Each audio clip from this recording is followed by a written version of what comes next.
L-indikaturi tal-Forum Ekonomiku Dinji juru li Malta fl-aħħar 5 snin avvanzat 10 postijiet fl-indiċi tal-kompetittività u issa tinsab fis-36 post fil-klassifika globali fost 140 pajjiż.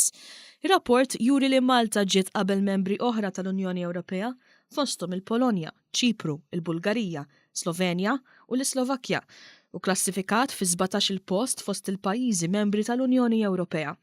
Il-Forum Ekonomiku Dinji jkejjel il-kompetittività tal-pajjiżi mistħarġa fuq 12 il-settur fosthom l-istituzzjonijiet, is-saħħa, l-edukazzjoni, l-effiċjenza fis-suq, l-infrastruttura, l-impjiegi, it-teknoloġija u l-innovazzjoni u l-ambjent makroekonomiku li Malta klassifikat l-ewwel fost id-dinja f'dan l-indiċi. Malta baqgħet ukoll fost l-aħjar fl-oqsma tas-saħħa u l-edukazzjoni u eċċellat fil-qasam tal-iżvilupp tat-teknoloġiji tal-informazzjoni u l-komunikazzjoni li huwa vitali għall kompetittività.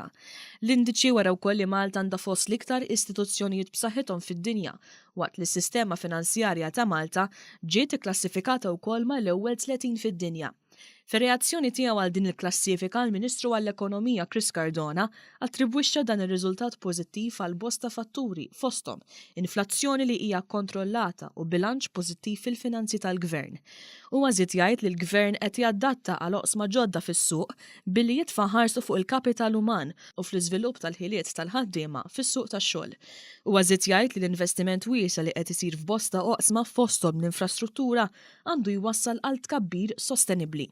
Skont il-Forum Ekonomiku Dinji, l-Istati Uniti baqgħu fil-quċċata tal-iktar pajjiżi kompetittivi fid-dinja, segwiti minn Singapore u l-Ġermanja.